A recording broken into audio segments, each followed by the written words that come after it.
Bismillahirrahmanirrahim. Assalamualaikum warahmatullahi wabarakatuh. Bersama saya Trilianto dari Teknik Elektro Reguler C tahun 2024. Di sini saya akan menjelaskan tentang ada beberapa permasalahan atau pertanyaan dari dosen saya selaku dosen dasar teknik listrik, Bu Seta Samsiana, dan menjelaskan pertanyaannya dalam bentuk video untuk memenuhi ujian akhir semester dasar teknik listrik. Nama saya Trilianto dengan NPM 4118-700-324-0026 dari Teknik Elektro Reguler C. Oke, yang pertama ada daftar isi presentasinya. Yang pertama ada soal UAS-nya, rumusan dan identifikasi masalah. Yang kedua ada penjelasan konsep, teori dasar, dan rumus utama. Dan yang ketiga ada penyelesaian soal, langkah perhitungan, dan penjelasan tiap langkah.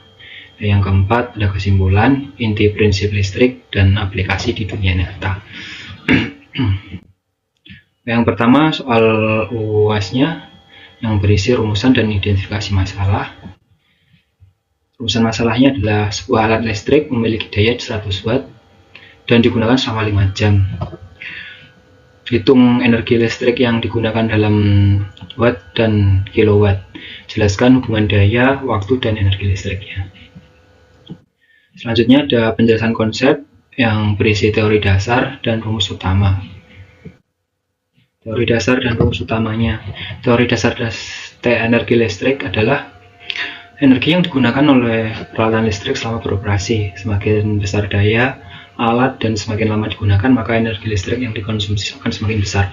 Seperti misalnya kita lampu itu wattnya kecil, cuma kalau kita pakai dalam waktu yang terus-menerus berjam-jam itu juga akan mengonsumsi daya yang banyak. Makanya ada di beberapa tempat ada keterangan bahwa matikan lampu jika tidak digunakan. Untuk hubungan daya, waktu, dan energi, hubungan antara ketiga besaran tersebut dinyatakan dengan rumus E sama dengan P kali T, di mana E itu adalah energi listrik, P itu daya listrik dengan satuan watt, dan T itu waktu pemakaian dalam jam. Jika dalam watt dan waktu dalam jam, maka energi akan diperoleh dalam WH, watt per hour. Untuk kemudian konsep kWh dalam keseharian, energi listrik diukur dan dicatat oleh kWh meter yang menjadi dasar perhitungan tagihan listrik. Satuan kWh juga digunakan oleh PLN untuk menghitung biaya listrik. Menghitung dan memahami konsep listrik itu bisa membantu kita untuk bisa menyesuaikan kebutuhan listrik kita setiap hari untuk berhemat listrik dalam sehari-hari untuk kelangsungan bumi kita. Kemudian ada penyelesaian soal, langkah perhitungan dan penjelasan setiap langkah. Langkah-langkah penyelesaiannya adalah dan penjelasan tiap langkah sama dengan kita mempunyai rumusnya. Rumus utamanya E sama dengan P kali T, di mana P nya itu adalah 100 dan T nya itu 100 watt dan 5 jam, maka konsumsinya adalah 500 watt. Untuk konversi watt ke kWh nya, maka tinggal dibagi 1000 menjadi 0,5 kWh.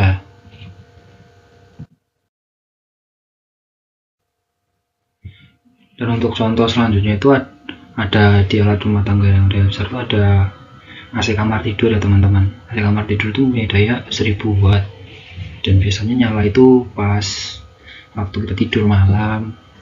Itu kemungkinan di rata-rata itu 8 jam per hari. 8 jam per hari itu dia 8 kali 1000 itu udah 8000 watt. Sedangkan itu 8 kilowatt, jauh dari 0,05 watt, dan 100 watt tadi itu tidak bisa dipakai untuk AC dalam pemakaian 5 jam. Untuk pada intinya itu kita itu harus paham ya kapasitas daya listrik di rumah kita itu berapa dan alat listrik yang kita pakai gitu. Misal di kapasitas daya listrik rumah kita itu 900 watt gitu. Itu yang dipakai itu cuma 700 sampai 800 watt karena ada daya lonjakan gitu, semacam lonjakan awal starting current lah. Dia itu bisa dipakai secara bersamaan. Itu misalnya itu dia ada di lampu, terus ada lampu LED itu 5 buah yang misal dirata itu 10 watt lampunya. Terus ada TV, terus kipas, kulkas itu bisa secara bersamaan. Soalnya itu lampu itu 5 itu 50 watt, tambah TV itu 100 watt, dan kipas angin itu 50 watt, terus kulkas itu 150 watt, dan kalau di rata-rata itu totalnya cuma 400-an gitu. Dan itu aman sekali buat nyala bersama selama berjam-jam terus menerus. Itu aman, nggak bakal jeglek istilahnya. Tapi aman pun itu akan menyebabkan keborosan, karena kayak nggak dipakai tapi kok dinyalain gitu ya, seperti itu. Terus contohnya lagi itu ada yang 1200 watt itu, ada bisa dia tuh bisa pakai lampu juga bisa, TV, kulkas, rice cooker, terus kipas angin itu juga bisa. Terus misal nanti kita mau pakai contoh yang maksimal aja, itu ada lampu, TV, terus kulkas, ada rice cooker, terus setrika. Itu kalau di jumlah lampu sama TV itu 160 watt, kulkas itu ada 150 watt, terus rice cooker ada 350 watt, dan setrika itu 350 watt. Itu totalnya 1010 watt. Itu masih aman untuk dipakai jangka terus menerus gitu. Nah, tetap kita terus mengatur efisiensi kita gitu. Kita pakai AC itu bisa, asal ada beberapa listrik yang mati gitu. Misal itu kalau AC nyala itu pasti AC nyala dan kulkas ya, kulkas nyala sama AC nyala. Terus itu ada sekitar total daya itu 700 wattan. 700 sampai 800 watt gitu.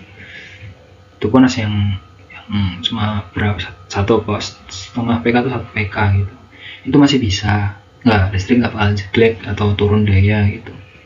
Tapi tetap kita harus tetap bijak dalam menyikapi pemakaian listrik kita ya. Untuk kemudian ada kesimpulan, dan pada intinya itu yang pertama itu adalah energi listrik bukanlah daya alat listrik dan lama pemakaian yang saya jelaskan tadi.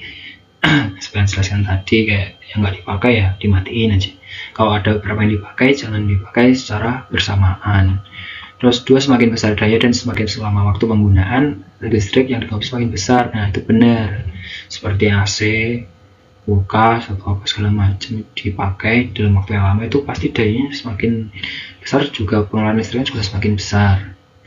Peralatan seperti AC, setrika, dan pemanas air itu juga memiliki daya besar sehingga dapat memperoleh tagihan listrik. Peralatan seperti lampu LED dan kipas angin memiliki daya kecil, tapi jika digunakan sering itu tetap berkontribusi terhadap konsumsi energinya.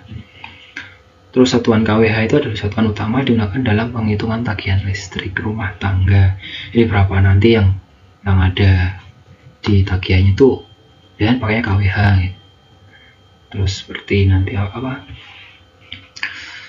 beli pulsa nih misal 50.000 gitu, paling dapat berapa KWH gitu.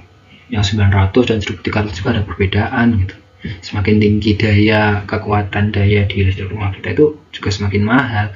Apalagi kalau tidak ada apa itu namanya, yang kemarin saya dengar itu ada subsidi ya. Tapi orang yang lebih dari 900 pasti udah mampu sih, nggak ada subsidi. Seperti itu teman-teman. Nah itulah presentasi dari saya tentang beberapa persoalan, dan ada beberapa pertanyaan dari dosen saya tentang listrik, energi listrik, pakaian daya dalam sehari, dan 100 watt itu bisa pakai apa aja sih, sudah saya jelaskan. Nah, terima kasih teman-teman, semoga bermanfaat. Wassalamualaikum warahmatullahi wabarakatuh.